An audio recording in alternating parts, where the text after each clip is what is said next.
Bonsoir et bienvenue sur ce podcast. Je te remercie d'être là. Aujourd'hui, j'ai la voix un peu enrouée, mais je te remercie déjà car j'espère que tu pourras suivre cette vidéo jusqu'à la fin. Aujourd'hui, nous allons aborder la thématique qui est l'endroit où lécher une femme. Ici, je vais te présenter ma vision des choses, qu'est-ce que j'applique au quotidien dans mes rapports ou mes préliminaires avec mes partenaires. Tout d'abord, pour moi, j'essaie de le visualiser comme un jeu, un terrain de jeu ou une zone explorée. Concrètement, c'est ça. Donc, tu dois être prêt à prendre ton temps, à tâter, à toucher différents points de son corps pour essayer d'éveiller certaines sensibilités. Ensuite, la confiance en soi, c'est quelque chose de très important lors des préliminaires, parce que là, nous parlons bien. Je parle bien avec toi des préliminaires. Donc, avoir de la confiance, ça peut exciter la partenaire. Donc, ça peut aussi vous permettre de pouvoir, en fait, l'éveiller et ressentir, en fait, sa réaction lorsque vous touchez. En fait, on la touche avec fermeté, avec confiance. Le but sera ici, en fait, de découvrir quelles sont ces zones érogènes à elle. En zone érogène, vous avez le cou, l'oreille, les seins, l'intérieur des cuisses, les pieds, les fesses. En fait, c'est vraiment aléatoire. Ma liste n'est pas exhaustive. Vous avez plus de points, mais vous devez vraiment aller à la main, en fait. C'est vraiment du pratique. Donc, vous devez toucher, vous devez vous exercer, vous devez chercher. Et ce qui est intéressant sur cette quête, c'est qu'elle ne se finit jamais, en fait, parce que vous pouvez trouver de nouvelles zones de pression pour, en fait, un nombre d'approches amener votre partenaire déceler quelles sont les zones érogènes. Donc, je t'invite à suivre ce podcast jusqu'à la fin parce que tu auras des informations importantes qui pourront t'aider dans ton intimité au quotidien avec ta partenaire. Tout d'abord, avant l'acte, parce que j'ai séquencé en fait l'échange en trois, c'est-à-dire avant l'acte, pendant l'acte et après l'acte. Avant l'acte, vous pouvez prendre des informations, c'est-à-dire lors de vos discussions, lorsque vous vous draguez ou lorsque vous parlez avec votre partenaire que vous avez depuis un bon moment. Et vous devez déceler en fait dans des discussions un peu érotiques qu'est-ce que votre partenaire aime et vous devez l'enregistrer. Vous devez vraiment faire de l'écoute active, c'est-à-dire toutes les questions un peu salaces, un peu chaudes que vous posez à votre partenaire. Vous devez capter les informations et les tester lorsque vous touchez cette personne.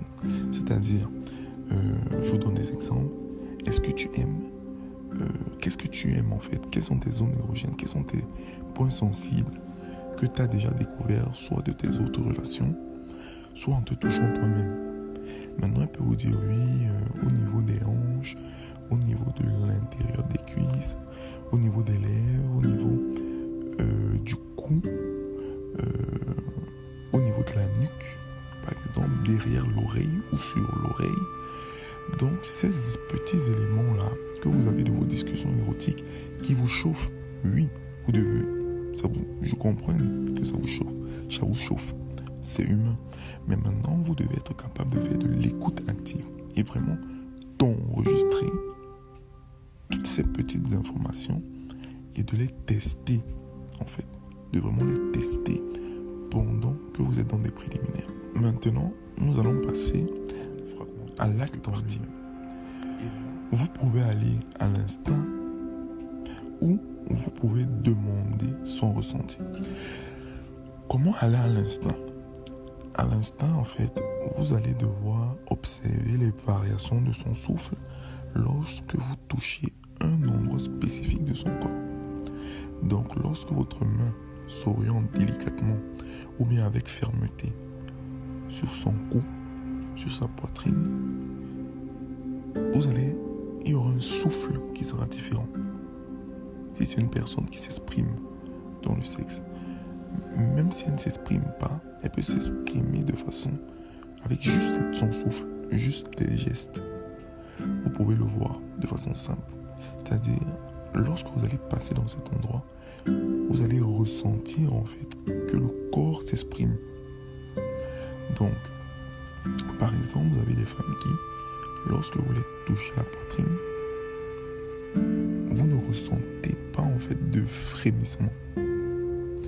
Mais lorsque vous touchez spécifiquement le téton, c'est-à-dire vous le pincez par exemple, vous ressentez un frémissement et un changement de débit de respiration, en fait, de flux. Vous changez vraiment. Vous ressentez un... Vous voyez un peu ce petit côté-là, quand vous le pincez. Donc, c'est-à-dire, cette personne-là est stimulée lorsque vous pincez son téton. Vous voyez. C'est-à-dire, même quand vous allez le lécher, elle aura des sensations, mais elle va préférer quand vous allez le pincer. Ensuite, comme j'ai déjà dit, vous avez les mouvements du corps, vous avez ces gémissements. Maintenant, vous pouvez demander le ressenti de la personne. C'est-à-dire, pendant que vous touchez la personne, vous partez un peu dans tous les sens, de façon sensuelle bien évidemment, ou ferme, ou vous alternez entre la sensualité et la fermeté. Vous pouvez demander à la personne de vous guider. Maintenant, les demandes, vous n'allez pas les faire tout le temps. Vous allez juste lui demander, lorsque vous êtes sur une zone précise de son corps, est-ce que tu aimes ça? Par exemple, après un petit temps, est-ce que tu veux que je continue à te faire ça? Ou bien tu veux que j'aille explorer d'autres parties de ton corps, par exemple. Donc, vous allez vraiment être guidé par la personne. Pour demander le ressenti, vous pouvez le faire à une personne qui connaît son corps ou une personne qui expérimente en fait. Parce que elle vous dira peut-être concrètement, par exemple, une personne, j'ai déjà eu une partenaire qui n'avait jamais eu de rapport. Elle n'arrivait pas à qualifier ce qu'elle ressentait, mais elle me disait juste, je ressens quelque chose de bizarre. Moi, je lui disais, c'est du plaisir parce que tu l'as jamais ressenti, parce que cette personne s'était même jamais masturbée. Je lui ai expliqué, en fait, je l'ai aidé à conceptualiser le fait que là, ce qu'elle ressent, c'est du plaisir, en fait. Donc, même ce genre de personne va ressentir quelque chose. Donc, il vous dire, je ressens. Vous devez vraiment vous concentrer sur des points, sur des zones. C'est très important. Lorsque vous demandez, en fait, vous devez vraiment aller zone par zone. Maintenant, après l'acte, vous pouvez faire un débriefing et demander à votre partenaire qu'est-ce qui t'a plu dans l'acte, qu'est-ce qui t'a plu, qu'est-ce qui était plus intense, qu'est-ce qui était moins intense, qu'est-ce que tu as apprécié, les différentes alternances, comment je t'ai touché, est-ce que tu aimais plus lorsque j'étais ferme, est-ce que tu aimais plus lorsque j'étais tendre, est-ce que tu aimais plus lorsque j'étais doux, quand j'étais sensuel, etc. Donc vous devez vraiment faire un débriefing, parler de façon relaxe, détaché, parce que votre partenaire peut aussi dire oui, j'ai aimé ci, mais j'ai pas aimé ça. Donc vous devez vraiment être sport à ce niveau-là et encaisser en fait les réponses. Ce sera peut-être pas juste du positif, mais le but est de vous améliorer et vraiment de savoir en fait, de cartographier le corps de votre partenaire pour pouvoir l'emmener en fait et pouvoir avoir des préliminaires intéressants, dynamiques et sensuels. Donc, je vous remercie je te remercie d'avoir écouté cette vidéo jusqu'à la fin. Je t'invite à t'abonner et j'ai une formation en préparation sur des thématiques toujours en lien avec la sexualité et la manipulation. Donc, j'espère que tu seras preneur parce que ça va t'aider dans ton quotidien. Donc, je suis en train de travailler dessus et je te remercie beaucoup d'avoir suivi cette vidéo jusqu'à la fin. À la prochaine. Passe une très bonne soirée.